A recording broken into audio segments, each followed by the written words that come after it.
You ever have one of those moments where your entire world shifts in an instant, like everything you thought you knew, everything you believed in just crumbles beneath your feet? That was me standing in the hallway gripping a half-full glass of water so tightly that I thought it might shatter in my hand. I wasn't supposed to hear it. I was just walking past the bedroom, our bedroom, on my way to the kitchen, when I heard my wife's voice, soft, intimate. Not for me. I don't even want to hug him anymore. She laughed, that sound, that cruel, detached chuckle that told me she'd already made up her mind about whatever or whoever she was talking about. I stopped dead in my tracks. She was on the phone, lying on our bed, her back to the door, her legs were crossed at the ankles, swinging lazily in the air like she didn't have a care in the world. Couldn't move. I just stood there, ears straining, heart pounding in my chest. Her voice dropped to a whisper, but I still caught every word. I know. It's just I don't feel anything when he touches me. It's like I tolerate it, it's not exciting. Silence. Then another soft, knowing laugh. Of course I want to. I just have to be careful. He's not stupid. I exhaled slowly through my nose, controlling the rage that was boiling inside me. The words weren't even the worst part. It was her tone, that casual indifference, that smug confidence, like she wasn't just rejecting me. She was already moving past me like I was a joke. My hand clenched around the glass, and for a second I wanted to march in there and demand answers. Who the hell was she talking to? What did she mean by be careful? But then something inside me went cold. Confrontation. Wouldn't change anything. It wouldn't undo what I just heard. No, I needed a different approach. She didn't want to hug me anymore. Fine, she wouldn't have to. She didn't feel anything when I touched her perfect, because starting today she'd never feel my touch again. She thought I was some clueless fool, a predictable man who would either lash out in anger or crumble into pathetic pleas for her affection. She had no idea what I was capable of, so I did something I never thought I would. I turned around, walked back down the hall, set my glass of water on the counter, and I let her words settle in my mind like a slow spreading poison. From that moment forward, my wife didn't exist to me. She wanted distance. She was about to find out what true soul-crushing distance felt like, and when the time was right, she was going to regret ever taking me for granted. She just didn't know it yet. The beauty of silence is that it can be the sharpest weapon in the world. I didn't yell, I didn't cry, I didn't argue, I just stopped. Stopped asking how her day was, stopped reaching for her hand, stopped making an effort.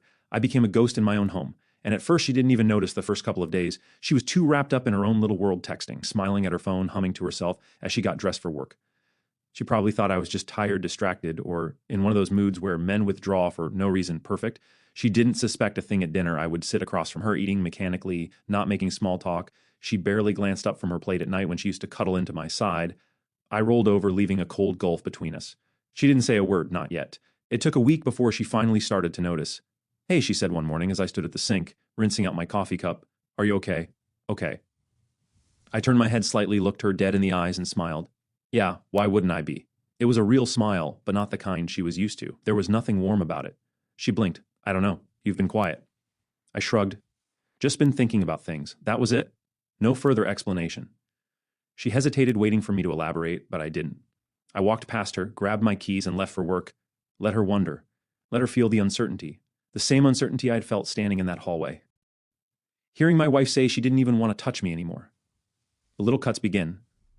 It was the small things that got to her first. She used to love movie nights. We'd curl up on the couch, share a blanket, and watch whatever she picked. So when she came home one Friday night and found me already watching something without her, I saw the flicker of surprise on her face. You started without me, she asked. I nodded, didn't think you'd be interested. I didn't pause. The movie didn't scoot over. She stood there for a second, then sat at the far end of the couch. Awkward and tense. Good. The next day I got home late, later than usual. She was waiting. Where were you? She asked, leaning against the kitchen counter. Arms crossed. I shrugged, setting my keys down. Out with who? Just a couple of people. Her frown deepened. People. I met her gaze, my expression unreadable. Yeah, people. Then I walked past her, leaving her with her own imagination. For the first time in a long time, I saw a flicker of something in her eyes, worried doubt. She wasn't used to being ignored. She was used to me caring, asking, fighting for her attention. But I wasn't playing that role anymore. She wanted me to be background. Noise in her life. Fine, she could try living in the silence. Her cracks began to show. The real shift came 2 weeks in by then. I wasn't just quiet. I was absent physically. I was there, but emotionally, mentally, I was gone. I moved around her like she was furniture, spoke in short, polite phrases, never initiated conversation, and slowly she started to break. Do you want to go out for dinner tonight?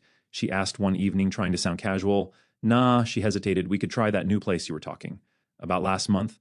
I glanced up at her. That was a test. She wanted to see if I still cared, if I would jump at the offer of a nice evening together, eager to get back into her good graces. I didn't. I'm not really feeling it, I said. Then I went back to my book. The next morning, she touched my arm lightly as I was getting dressed. I flinched. Not dramatically, just enough for her to notice, enough for her to feel the rejection that had been slowly seeping into our home. She pulled back as if burned, the first real fracture. She was starting to feel the weight of my absence, the beginning of her desperation. A few nights later, I heard her in the kitchen aggressively wiping down the counters, a nervous habit Then she did something unexpected. She grabbed a bottle of wine and 2 glasses, walked into the living room, and set them down on the coffee table. I glanced up from my phone. "What's that?" I asked. She gave me a hesitant smile, thought we could have a drink together. We haven't in a while. She was trying to mend something. She didn't even realize she had broken until it was too late. I stared at the wine, then at her. Then I stood up. "I'm heading to bed," I said. Stretching, her face dropped, not dramatically, but enough I saw the flash of disappointment. The panic quickly masked. I left her sitting there alone with 2 glasses of wine she would now have to drink, by herself. And that's when I knew she was starting to understand, starting to feel it. The loneliness, the emptiness, the slow, suffocating realization that she wasn't special anymore.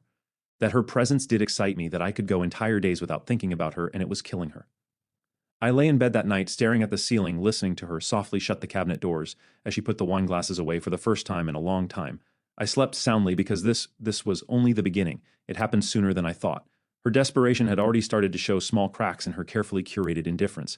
A glance that lingered too long. A question she repeated because she wasn't really listening, too lost in her own guilt. She wasn't used to feeling ignored, but she still didn't know that I knew that. Changed 3 weeks after I overheard her talking about not wanting to hug me anymore. That was the night I confirmed the affair. The moment the truth hit me, she'd been careful. I'll give her that late night text, deleted her phone, always face down, extra time at work, subtle, spread out over months, but she wasn't careful enough. One night I was lying in bed scrolling through my phone when I saw a notification popped up on her screen while she was in the bathroom. A single message preview: "Tonight was incredible. I can't stop thinking about you," the sender's name, just the letter M. I stared at it. My heartbeat didn't even spike. I had already suspected this was just confirmation. She came out of the bathroom towel, drying her hair, oblivious. She didn't see the phone light up. I didn't say a word, but something shifted in me. Up until that moment, I had been playing a slow game, psychological withdrawal, letting her feel the weight of her own choices. But now I had leverage. Now was time to break her the first real strike. The next morning I called in sick to work. She left for her office, blowing me a half-hearted kiss, like everything was normal. I waited exactly 20 minutes before I opened my laptop and got to work. Step 1, find out who Mem was. It didn't take long. A quick look at our phone bill showed a pattern, the same number, over and over, late at night. Then I cross-checked her social media. It wasn't public, but people are sloppy. They like their routines, and just like that, I found him Michael, a mid-level executive at some company she worked with, handsome, in a polished fake kind of way, a guy who probably thought he was untouchable. I scrolled through his profile, staring at his carefully curated life, the expensive vacations, the tailored suits, the smug smile of a man who thought he was winning. I almost laughed. He had no idea that the game had already changed the gathering of evidence over the next few days. I became a ghost and a hunter. At the same time, I did what she didn't think I was capable of doing. I tracked their messages. I followed her once, keeping a safe distance as she worked late at a fancy hotel. I even placed a small GPS tracker under her car. Nothing illegal, just a simple Bluetooth device that let me see where she went. And the final piece, I hired a private investigator because I wasn't just going to expose them, I was going to obliterate them. It took less than a week for the PI to get me everything I needed. Photos, text, even video footage of them entering and leaving the same hotel room. I had it all, and I could have confronted her right then, could have thrown the evidence in her face, watched her stammer and beg, caught her in her own web of lies. But that would have been too easy. She had taken her time destroying our marriage. I was going to take my time destroying her. The trap is set the night before I made my move. She did something unexpected. She sat next to me on the couch, close, like she was trying to bridge the gap she had created. "Hey," she said softly, almost shilly. I looked at her expression, blank. Yeah. She hesitated, then bit her lip. "I feel like we've been off lately." She actually had the audacity to say that. I guess I replied non-committal. She sighed. "I don't want us to drift apart. We were already miles apart. Sweetheart, you just hadn't realized it yet, so I did something cruel." I smiled soft, reassuring, the way I used to, and I said, "Neither do I." Her shoulders relaxed. She looked relieved, like she had just won something. She thought she had me back. She had no idea that tomorrow would be the worst day of her life. The reveal, I waited until she was getting ready for bed before I struck. She was in the bathroom, brushing her teeth. When I placed the envelope on her pillow, inside was everything. Every text, every photo, every screenshot, every lie. She walked back into the room, humming softly, then froze. Her eyes darted to the envelope. Then to me. "What's this?" she asked, her voice tight. I didn't answer. I just watched. She picked up the envelope. Her hands trembled as she opened it. Then she started flipping through the pictures, the texts, the undeniable proof of her betrayal, her. Breathing became shallow. Her lips parted, but no sound came out. Finally, she looked up at me, her face pale as death. "Where did you?" Her voice cracked. She didn't finish the sentence. She knew it didn't matter. I had caught her, and she was completely, utterly, helplessly screwed. I leaned forward, resting my elbows on my knees, and let the silence drag out. Then I smiled, but it wasn't kind. It was the smile of a man who had already won. "You don't have to hug me anymore," I said, my voice calm, almost gentle. "You don't have to pretend you're free." Now she opened her mouth, maybe to deny, maybe to beg. But I held up a hand. I'm not going to argue with you. I'm not going to yell. I'm not going to ask why I let the words sink in. Let her feel the weight of them then, because I don't care anymore. The final blow, the kill shot, she sucked in a sharp breath, eyes glistening, her fingers tightening around the envelope like it could somehow protect her from the storm she had created. She had expected anger, a fight, maybe even desperate. Please, what she got instead was complete and total indifference. And that was what broke her, because in that moment she knew she had already lost me. Regret is a slow poison. It doesn't kill instantly. It lingers, festers. It spreads until it consumes everything I knew the moment my wife saw the evidence. The moment her breath hitched, her fingers trembled, and her face drained of color, it had begun the unraveling. The guilt, the slow, inevitable destruction of the life she thought she still had, and I was going to watch every second of it. The first signs of panic. She tried to play it off. At first I could see the gears turning in her head, trying to find an escape, a lie to cover her tracks. Wait, she stammered, holding up the envelope like she could erase what was inside. You don't understand, it's not what it looks like. I laughed, a real genuine laugh. She flinched at the sound, not what it looks like. I repeated, shaking my head. Come on, don't insult both of us. Her mouth opened, then closed. She knew there was no way out of this, so she changed tactics.